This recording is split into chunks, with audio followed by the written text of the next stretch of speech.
So, welcome to another video that I've kind of neglected my page because I generally do podcasts, but I felt like doing a video today. Got some things I need to get off my chest, and I don't really have people who are readily available to talk to, so this is it. So, if you listen to my podcast, I was on vacation with my wife for 2 weeks, and we went to Acapulco. She went to visit her family for a couple of days, and while we were there, I got to talking with her aunt.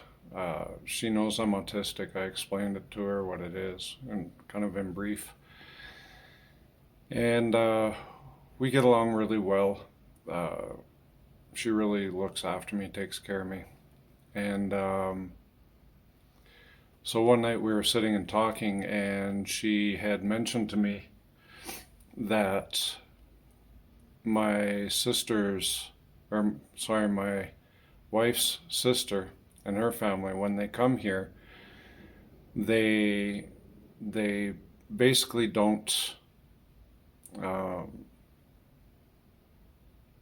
they don't pay any attention to me really, because they count me as some, the crazy husband of her sister. And because I stay at home and I look after our daughter, and my wife is the one that wins the money and brings home the money, so they respect her, and mainly because she sends them money as well. And so they have no respect for me. And that really bothered me. As in other cultures, at least I can say for in Canada, when a couple has a kid and they decide who's going to stay at home with the kids, it's usually the one that is earning the least amount of money. It makes sense. Before our daughter was born, I was diagnosed with a tumor in my brain. A cyst in my brain. At first we thought it was a tumor, later we found out it was a cyst. And basically I was out of commission. I couldn't really do anything. I was in too much pain. So we talked, and we decided that I would look after our daughter. And because I really don't trust the daycares here, there are always a lot of news about abuse and other stuff in daycares. So I really and there's no government oversight here. So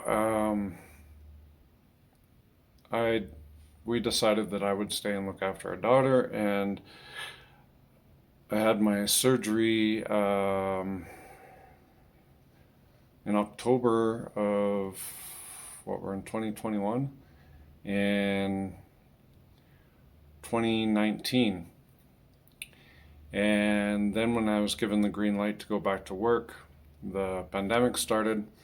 And again, my wife said, it's better that you stay at home and you look after our daughter. Okay. And so that's what I've been doing. And I haven't been completely, just sitting on my ass doing nothing. I also started an online store selling t-shirt designs. Hasn't gone that well. I had invested in Bitcoin a while ago, and I took some of the earnings from from the Bitcoin and I invested it in stocks, which is going fairly well right now. Hopefully it keeps going that way. So I haven't been completely you know, just inactive. And it really bothers me as well that people here will respect a woman for being a stay-at-home mom, but don't respect the father or the man for being a stay-at-home dad. So there's a double standard there. And, anyone who has kids knows that looking after kids isn't exactly an easy chore. Not the hardest thing in the world, but it isn't an easy thing to do. My daughter is 2.5 now, and she's just a little devil. Um, so, it's requiring a little more work than it did. And as well, it limits the amount of stuff that I can do. So, I look after the house, I clean, I do dishes, I cook, I do the laundry, I look after a daughter, as well as, I do my podcast, this channel, my t-shirts, all that stuff. So that really kind of bothered me. And then after that, we met up with some friends here from San Luis Potosi who had never really traveled around Acapulco or the surrounding area. So we went with them to a place called Ixtapa, which is really, really nice. But being autistic, it's being away from home for long periods of time is stressful. At first, it's kind of cool, it's kind of nice, and then after 2-3 days, it's like I want to be at home. And it's just I found it very chaotic. Nothing was planned, or we would plan something, then it would change, which drives me absolutely crazy. And I never really knew what was going to happen from one minute to the next. And well, we were staying in the hotel in Ixtapa. I couldn't even, wake up and have my morning coffee. It was a chore to go get a coffee and just sit and relax like I normally do. And so, my whole routine was thrown off. Wasn't really happy. And so, I did enjoy it to a certain extent, but ended up with really, really bad sunburn. I had blisters all over my back and my arms. I got an ear infection, which caused me to lose some hearing in my left ear. And yeah, it wasn't exactly fun. And it's really frustrating to be with someone that doesn't take into account how things affect you. Like my wife knows I'm autistic.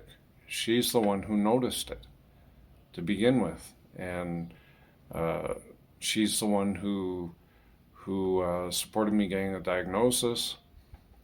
But then once I was diagnosed, she's like completely ignores it. I've tried to send her some information on how autistics communicate, how to better communication with an autistic and non-autistic couple.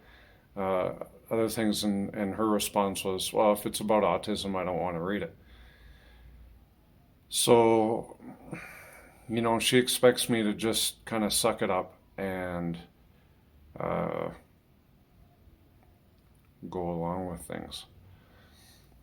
And then when I start getting grumpy or upset, then she really gets on my case. And, she sees that if I say, well, I'm autistic, these things bother me to the point that I get upset, that I start feeling really anxious, that I want to isolate myself. And it's very taxing. And she sees it as an excuse.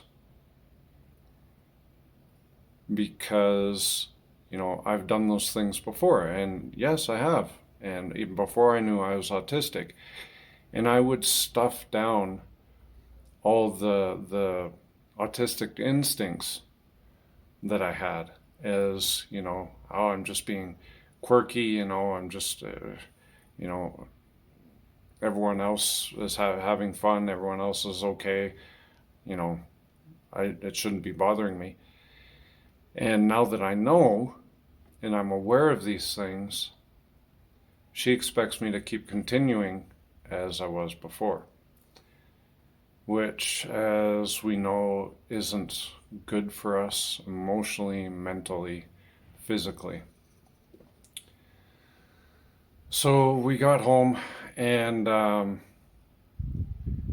she she mentioned to me one day, because when we got home, I was just like, I want my space, just kind of leave me alone type of thing.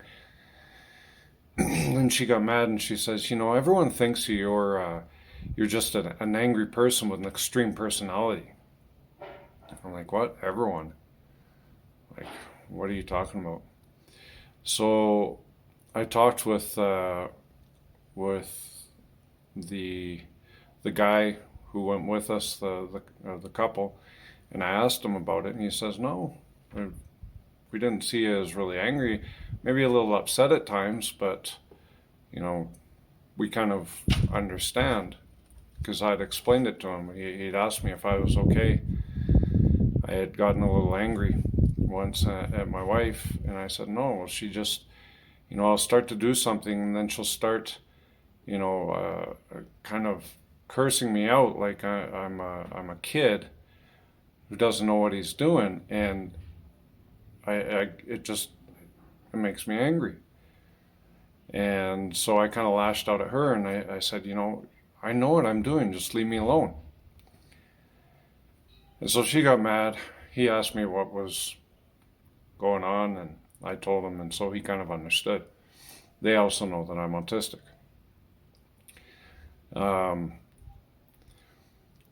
And then the other day, we went downtown, and she just out of nowhere said, it really bothers me that you just sit at home and you do nothing.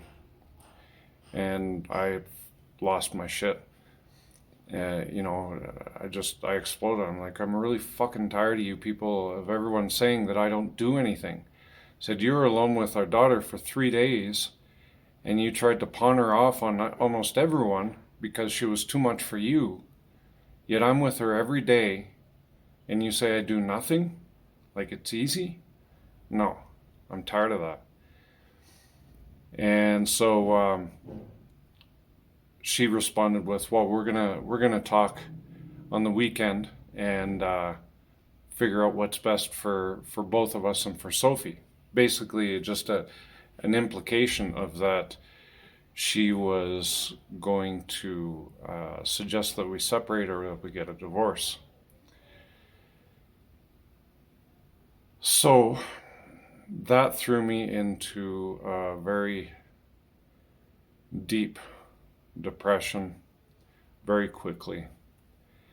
And I started thinking of suicide. I'm just like, everyone thinks I'm useless. My wife wants to divorce me. I'm not going to see my daughter anymore. Just all this stuff going through my head. And I'm just like, I don't want to go back to being a single guy. I don't want to live, basically just waiting for the time that I can see my daughter, when I've been around her every day for almost 3 years now. It's just the idea is just, it's no, I can't fathom it, and I can't imagine living that way. And it really upsets me that my wife always puts everything on me. It's always my fault. And she never accepts her part. She even refuses to say I'm sorry when she knows she's wrong. So,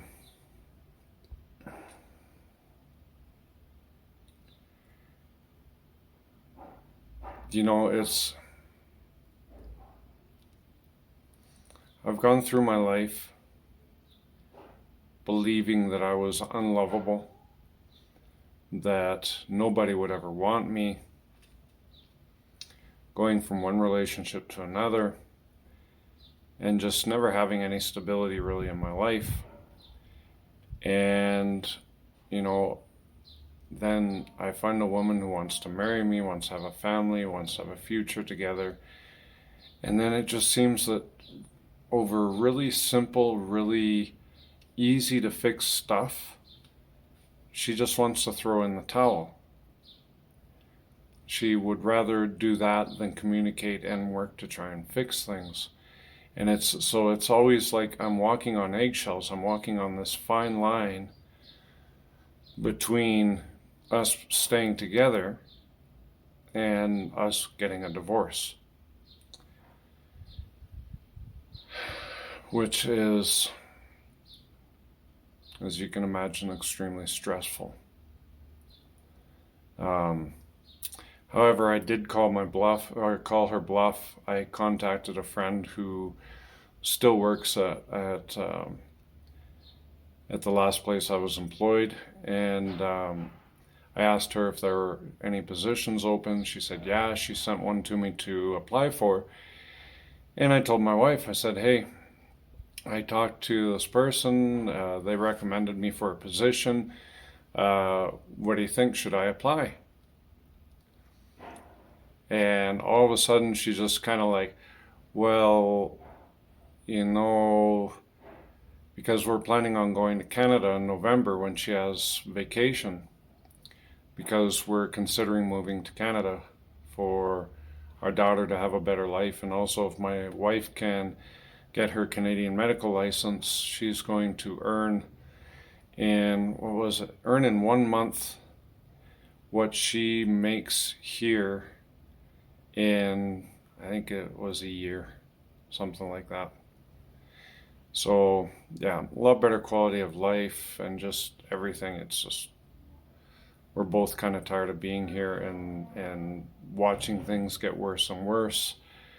And now with our daughter, we want to give her a better life. So, but if I started working, then I wouldn't be able to take the time off to go to Canada, because I wouldn't have, 2 weeks free all of a sudden, a few months after I start working, to go on vacation. And then we would have to pay for daycare, which basically my earnings would pay for her daycare and then leave a little bit left over, not that much. And so she started thinking about this. She's not like, no, you better wait. Right? So she says I sit at home and do nothing, but then when I say, well, I'll go get a job, and I actively start, doing something to get one, she goes, no. So it's, I don't know.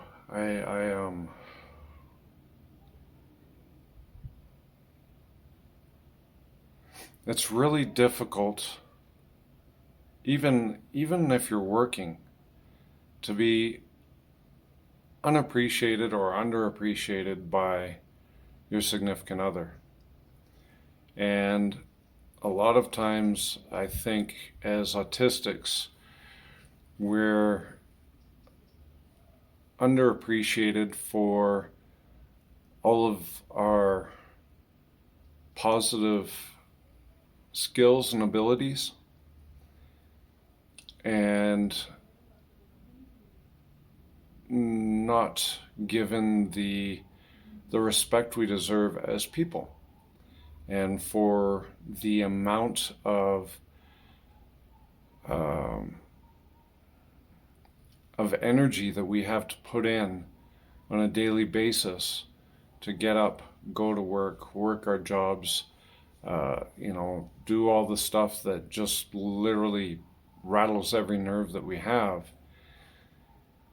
and maintain a family and the whole 9 yards. And I think this is one of the biggest problems that we face, is that we aren't appreciated for how much we do just to be able to get by and live.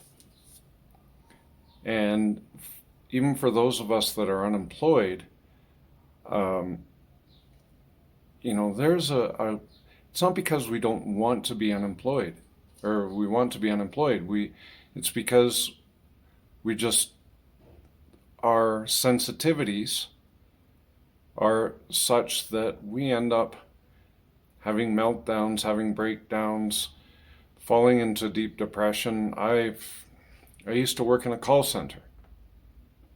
You can imagine, and I forced myself daily to go answer phone calls, and I would get home at night and I would melt down. I would start crying. I would scream. I'd fall into a depression. It was horrible. And because of that, I was always sick. I was in horrible health. And we deserve a lot more. We deserve a lot better.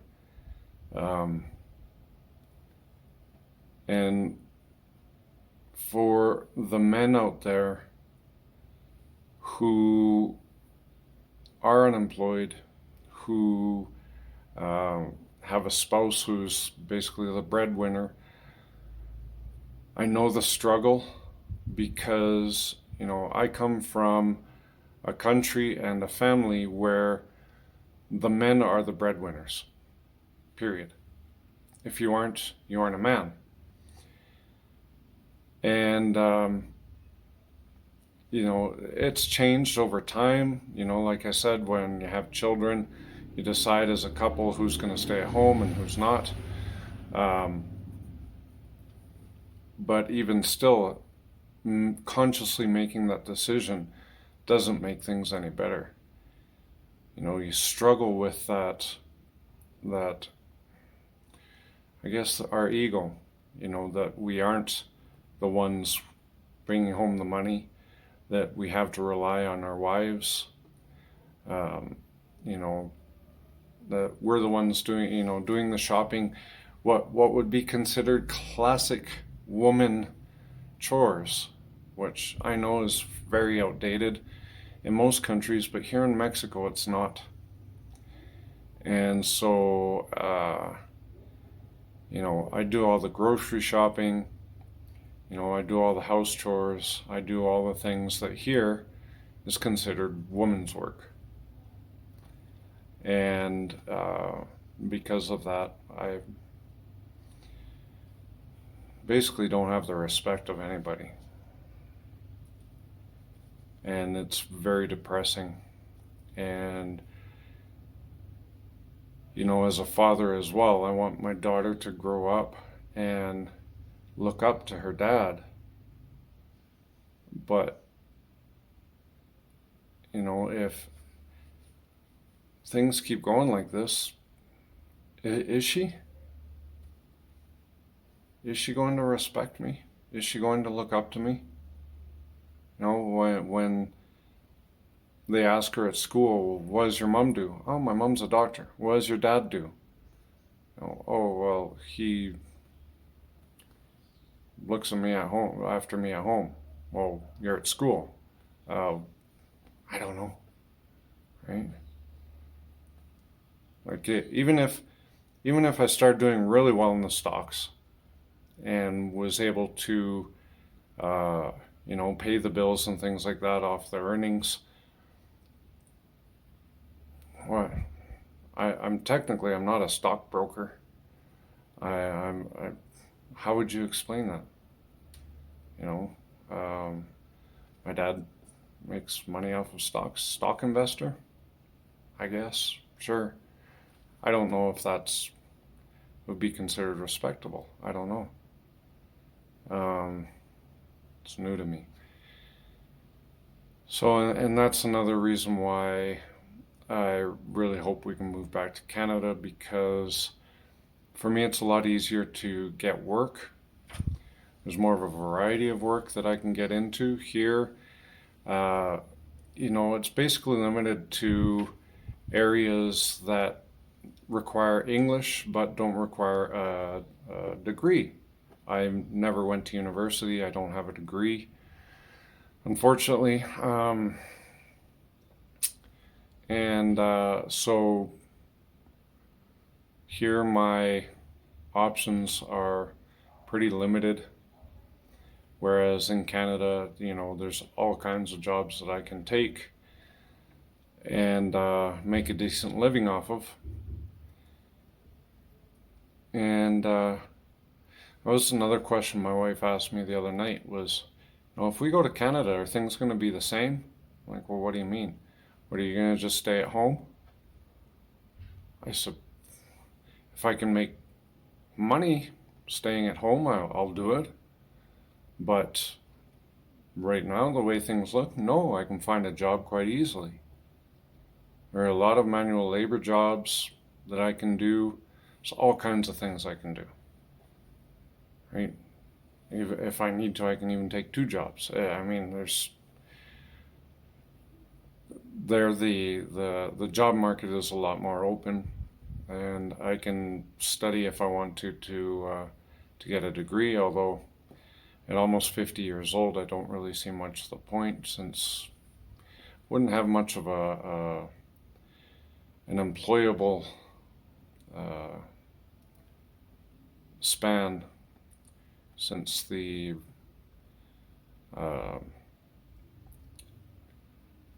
retirement age is 65. So I would basically have to study something that I could continue doing after the mandatory retirement. And I'd really like to study psychology, but problem is money, pretty much. The time right now I have, I've applied or looked into various online schools to study, and there are no free ones for at minimum a bachelor's, but to be able to open a practice, I would need a master's in psychology. So yeah, so it would be very expensive to do, and right now, I mean, here we can't do it, and a degree here in Mexico wouldn't help me in Canada. So unless we decide to eventually stay here, then maybe that's something we can look into. I don't know, but yeah, it's just I've been really dealing with that whole, nobody respects me because I'm just a stay-at-home dad, that I'm not the money maker, that I do the woman's work, so they look down on me. And it doesn't help either that my wife is in the same boat and just refuses to kind of process the fact that I'm autistic and try and help me with it, or at least work with me on it. When we go out and things like that. She did for a little while when she wanted friends to come over. She's like, she'd tell me like on Wednesday, on Saturday, group from work is going to come over. Is that okay? I'm like, yeah, that's okay. That's fine. And but now that's disappeared, and that's another thing that I've been wondering about as well. Is it because of me? Like our friends that were with us in Ixtapa, before they're coming over almost every weekend, every couple of weekends, and now nothing. The group that used to always want to come over and do a barbecue over the campfire in the backyard, that's all stopped. So, I wonder if it's because of me, because I've made some social slip ups.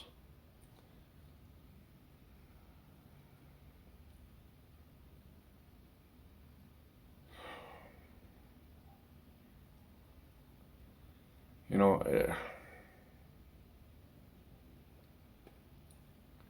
I really don't want to bring my wife down either. And it's something I try very hard not to do.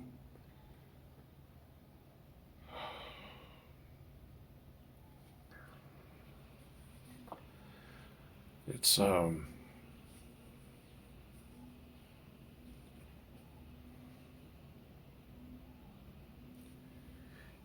I force myself to go out when they want to go out and, meet up to eat and things like that. And I'm like, even if I don't want to, I'll tell my wife, yeah, it's fine, let's go. And, I try to kind of interact, but after a while, I just kind of shut down. I withdraw because I can't process everything at once. There's too much going on. And,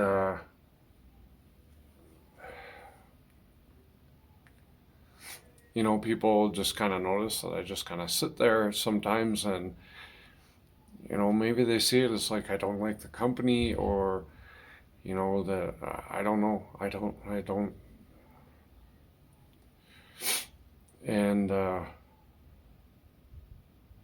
my wife is social. She likes to have friends over. She, you know, not all the time. She likes her space too, but, the last thing I want to do is be the reason why she doesn't have a social life, or that they only want to do things with her because my wife then feels guilty. We've always done things together, and if one of us doesn't want to go out, then we don't go out. But I'm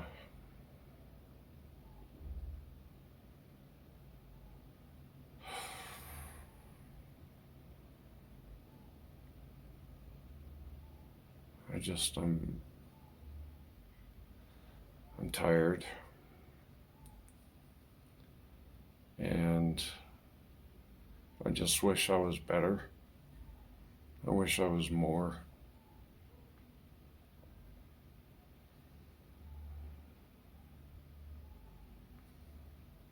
My life has been such that I could never go to school. I couldn't get a degree in anything, so I'm stuck on, with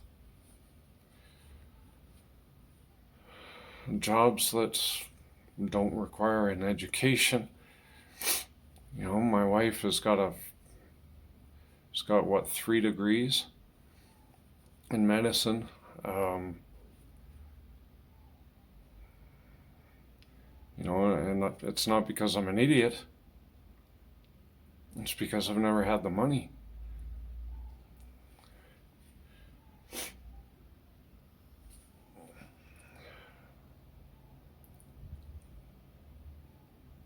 I just wish that I was enough. I feel like I'm not enough for my wife. And that, I don't know if I'll ever be enough for her.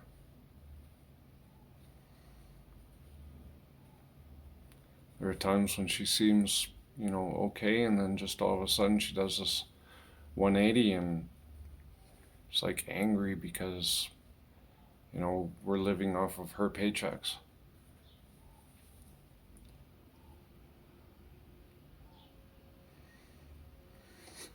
I don't know, but anyway, that's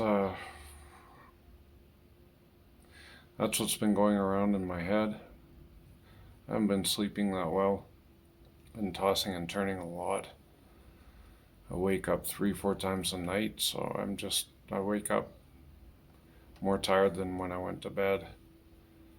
Um,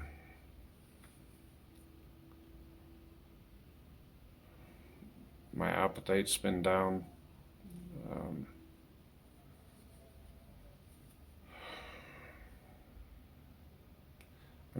I am forcing myself not to withdraw, because right now that's all I want to do. I just want to, go back into my mind and just kind of separate myself from everything.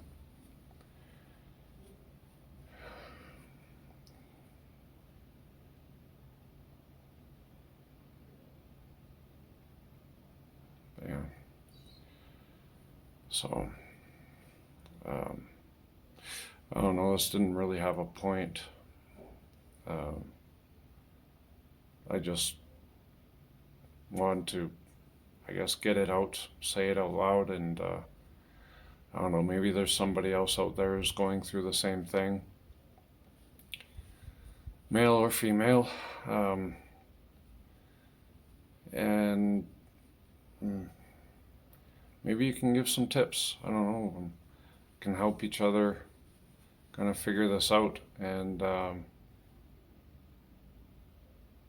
yeah, I don't know, we need to stick together and we need to support each other, because at least before our diagnosis, we kind of accepted we were the weirdos, right? That we weren't like everyone else, and we accepted it. We're kind of, okay, that's it. But now that we know we're autistic, and there's a reason why, it opens up a whole nother Pandora's box of questions and doubts, and we try and figure these things out on our own, and sometimes it's really difficult, or sometimes we just can't figure it out. So by having that support from others that are on the spectrum, it helps us all kind of work through things, and maybe one thing won't work for us, but maybe another thing will. So the more we communicate, the more we help each other and support each other, the better off we're going to all be. So yeah, if you watch this all the way through, which is 37 minutes almost, thank you. Feel free to comment, give it a thumbs up if you like it.